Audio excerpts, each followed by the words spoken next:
In our crazy, chaotic modern lives, Jay Shetty's book Think Like a Monk offers some seriously ancient wisdom. So in this explainer, we're going to break down its core message, how you can actually train your mind for peace and purpose, all based on Shetty's own incredible journey. So let's kick things off with the big question at the heart of the book, one Jay Shetty himself had to answer.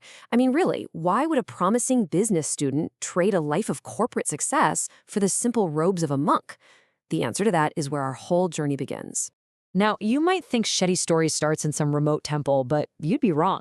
It actually starts somewhere way more familiar, Cass Business School in London. Yep, he was on that classic path to success, chasing talks from CEOs and celebrities, the people he thought had it all figured out.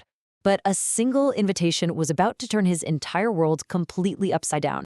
So at just 18 years old, Shetty goes to hear this monk, Gauranga Das, speak. And what he finds is just astonishing. This guy had walked away from a guaranteed life of success at a top university to pursue a life of service. And get this, he wasn't bitter or regretful, he was radiant. He was joyful, confident, and totally at peace. For Shetty, it was a lightning bolt moment.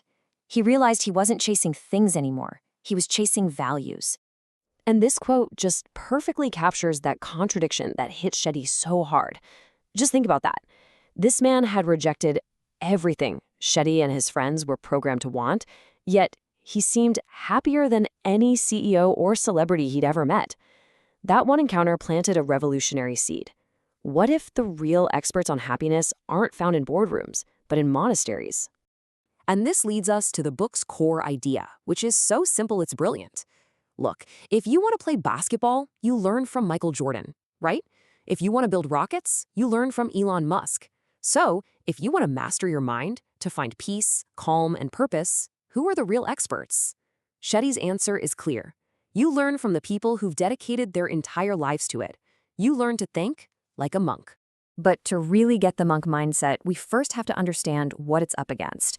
And Shetty frames this as a daily battle that's taking place inside all of our heads, between two profoundly different ways of thinking.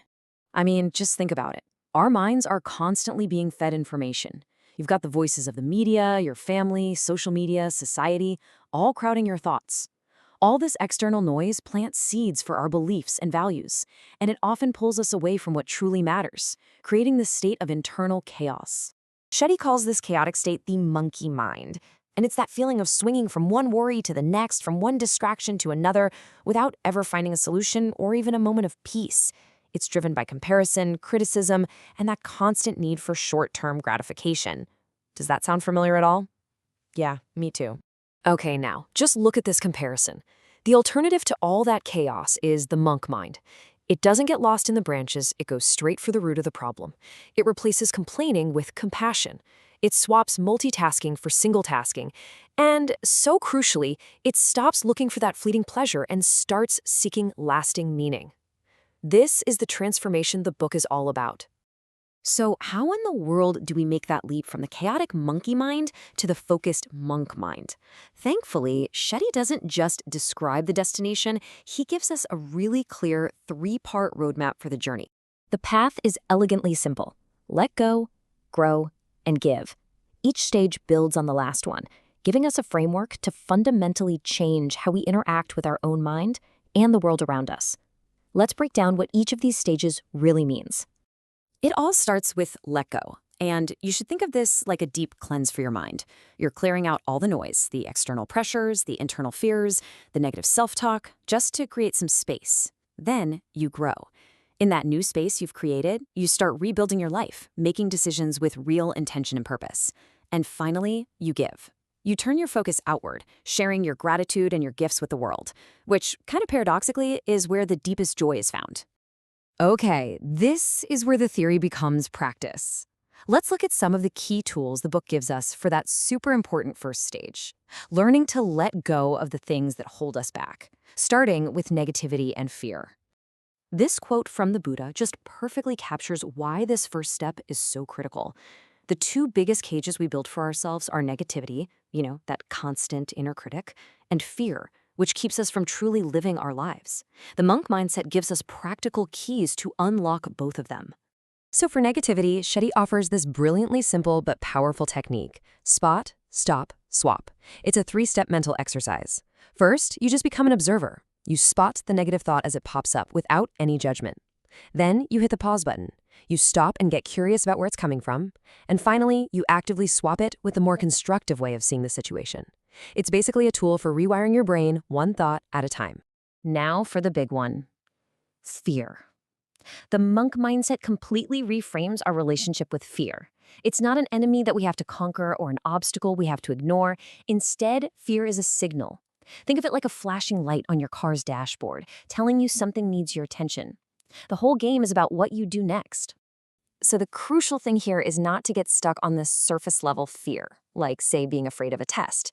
The monk approach is to trace that branch back to the root. What are you really afraid of? Disappointing your family?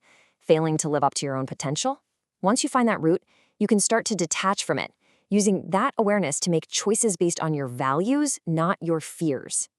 All right, so we've covered the why, the what, and the how. We've seen the journey, the problem, and the first steps of the solution. So let's bring this all home and talk about how this ancient wisdom can change your life, right here, right now. And this is maybe the most liberating idea in the entire book. Shetty is crystal clear on this. This is not about renouncing your life and moving to a monastery.